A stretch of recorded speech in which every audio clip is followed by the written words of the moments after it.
주신 말씀에 근거하여 어떤 기도를 어떻게 라는 제목으로 하나님의 은혜를 생각하도록 하겠습니다.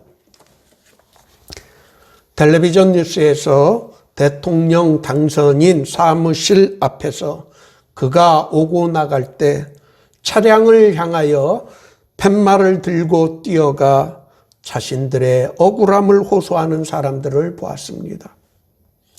얼마나 억울한 일이 있으면 저러나 하는 생각이 들었습니다. 조선시대 태종 임금께서 신문고를 설치한 이유를 알 수 있게 하는 장면이었습니다. 억울한 일을 당했을 때 하소연할 곳이 없는 사람처럼 불쌍한 사람은 없습니다. 억울한 일을 당했을 때 그리스도인들은 예수 이름으로 하나님께 기도하면 됩니다. 기도는 우리의 신앙과 일상생활에서 없어서는 안 되는 꼭 필요한 것입니다. 오늘 본문 말씀은 어떻게 기도해야 하는지를 알기 쉽도록 비유로 말씀하신 내용입니다. 그러나 오늘 본문 말씀을 잘못 이해하면 기도란 우리가 원하는 것을 얻기 위해 하나님을 굴복시키는 것으로 오해할 수 있습니다. 이런 오해를 피하기 위해서는 오늘 본문 말씀의 문맥을 살펴보아야 합니다. 오늘 본문은 독립된 것이 아니라 17장 20절부터 이어지는 같은 맥락입니다. 17장 20절부터 37절까지는 하나님의 나라와 또 인자가 나타나시는 날, 즉 종말에 관한 말씀입니다. 종말론적인 흐름에서 어떻게 우리가 기도해야 하는지를 예수님께서는 비유로 말씀하여 주신 것입니다. 그리스도인들은 항상 기도해야 하고 또 기도한 내용이 당장 이루어지지 않는다고 해서 낙심해서는 안 된다는 것이 오늘 본문의 가르침입니다. 종말론적인 상황에서 어떻게 기도해야 하는지에 관한 가르침을 8절 끝에서 그러나 인자가 올 때에 세상에서 믿음을 볼 수 있겠느냐라고 하신 예수님의 말씀을 통해서 이 비유의 말씀이 독립된 것이 아니라 종말론적인 말씀, 가르침과 이어진다는 것을 우리는 알 수 있습니다. 예수님의 재림을 기다리는 우리에게 요구되는 것은 인내입니다. 예수님께서는 너희의 인내로 너희 영혼을 얻으리라 라고 말씀하셨습니다. 인내 없는 믿음이란 있을 수 없습니다. 그래서 바울 사도는 다만 이뿐 아니라 우리가 환난 중에서도 즐거워하나니 이는 환난은 인내를, 인내는 연단을, 연단은 소망을 이루는 줄 알미라 라고 하였습니다. 기도에는 인내가 필요합니다. 항상 기도하고 우리가 기도한 것이 당장 이루어지지 않는다고 낙심하지 말아야 한다는 것이 오늘 본문 말씀의 핵심입니다. 오늘 비유에 등장하는 재판장은 아주 불량한 재판장입니다. 그는 하나님을 두려워하지도 않고 사람을 무시하였습니다. 그런 사람에게서 재판에서 정의를 구한다는 것은 불가능합니다. 그 도시에 원수에게 원한이 맺힌 과부가 한 명 있었습니다. 예수님 당시에 과부는 누구에게 도움을 기대하거나 자신의 억울함을 호소할 수 없는 사회에서 천덕꾸러기가 되기 쉬운 사람이었습니다. 그 과부에게 기댈 곳은 재판장이었기 때문에 자주 찾아가 자기의 원한을 풀어줄 것을 호소하였습니다.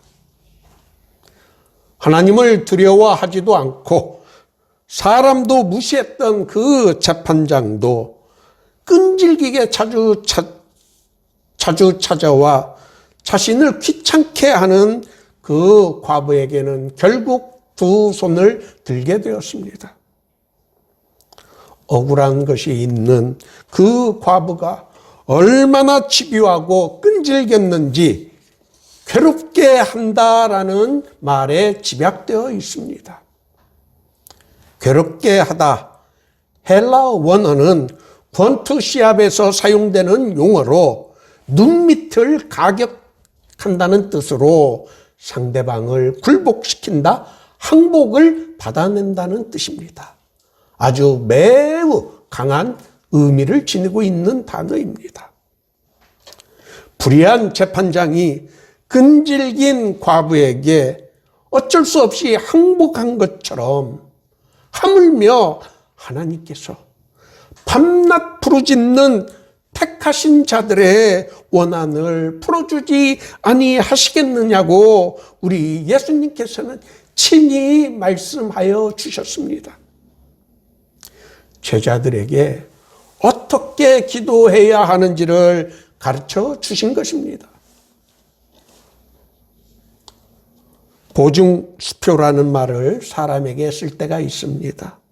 그 사람의 신용이 좋고 또 그 사람이 언제나 믿을 수 있다는 것을 가르칠 때 우리는 보증수표라는 말을 사용합니다. 보증수표란 은행이 발행인과 지급인의 지위를 겸한 수표로 부도날 염려가 없고 언제나 믿을 수 있는 수표입니다. 보증수표보다 더 확실하게 믿을 수 있는 것이 하나님의 약속입니다. 하나님 자신과 하나님의 약속이야말로 우리가 믿을 수 있는 가장 확실한 보증수표입니다. 그래서 하나님은 언제나 우리의 믿음의 대상이 되십니다. 그 하나님께서 그 밤낮 부르짖는 택한 자들의 원한을 풀어주신다고 오늘 예수님께서는 비유로 말씀하여 주신 것입니다.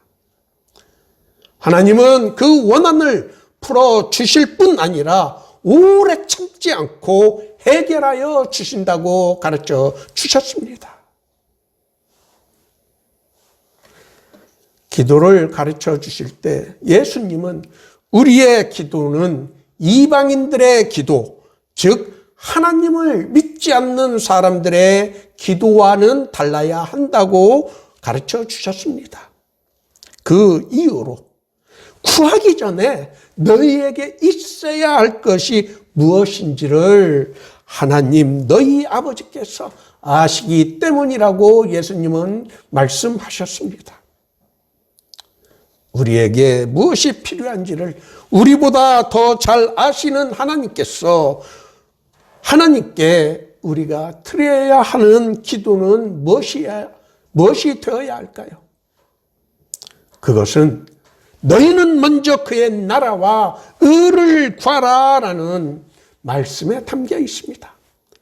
그리하면 이 모든 것을 너에게 더하여 주신다는 예수님의 말씀처럼 우리는 하나님의 나라와 하나님의 의가 이 땅에 임하도록 늘 항상 기도해야 하며 그것이 바로 이루어지지 않는다고 해서 낙심해서는 안 된다는 것입니다.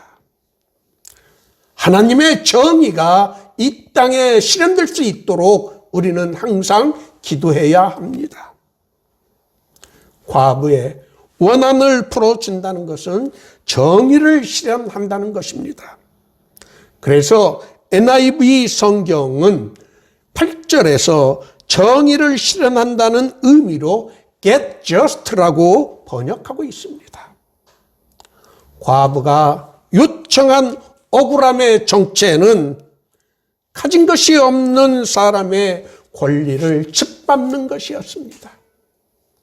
가진 것이 없는 사람, 사회적 보호막이 사라진 외국인들과 과부 그리고 고아들에게 마땅히 돌아가야 하는 권리를 짓밟는 행위가 바로 불의한 원한인 것입니다. 어디에 가서 호소할 곳이 없는 안타까운 처지에 놓인 사람들의 빼앗긴 또 짓밟힌 권리가 오늘 본문 비유에 등장하는 과부의 억울함입니다. 그 과부의 억울함을 풀어주는 것이 하나님의 정의인 것입니다. 신명기는 외국인이나 고아의 송사를 억울하게 하지 말라고 하였습니다. 이 말씀처럼 교회는 어디 가서 기댈 곳이 없는 안타까운 처지의 사람들이 기도로 하나님께 호소하는 곳이 되어야 합니다. 예수님께서 예루살렘 성전에서 장사하는 사람들을 쫓아낸 이유가 하나님께 기도하는 성전을 이익을 남기기 위해 장사하는 곳으로 변질시켰기 때문입니다. 교회는 가난하고 소외된 불쌍한 사람들이 기도하는 곳이지 부자나 권세 있는 사람들이 의시되고 자랑하는 곳이 되어서는 안 됩니다. 그런 곳에는 교회의 주인인 예수님께서도 발 붙이지 못하는 공간이 되고 맙니다. 예수님께서 인자가 올 때에, 즉 재림하실 때에 세상에서 믿음을 보겠느냐라고 한탄조로 말씀하신 것입니다. 이 말씀을 항상 기억하면서 예수님의 재림을 기다리는 우리 그리스도인들이 어떤 자세로, 어떤 심정으로 기도해야 하는지를 늘 항상 잊지 말아야 합니다. 오늘 모두의 교회 예배에 참석하신 여러분 모두가 항상 깨어 기도하며 또 인내심을 갖고 어떤 경우에서라도 낙심하지 말고 기도함으로 약속하신 모든 것을 받을 수 있기를 예수님의 이름으로 축원합니다.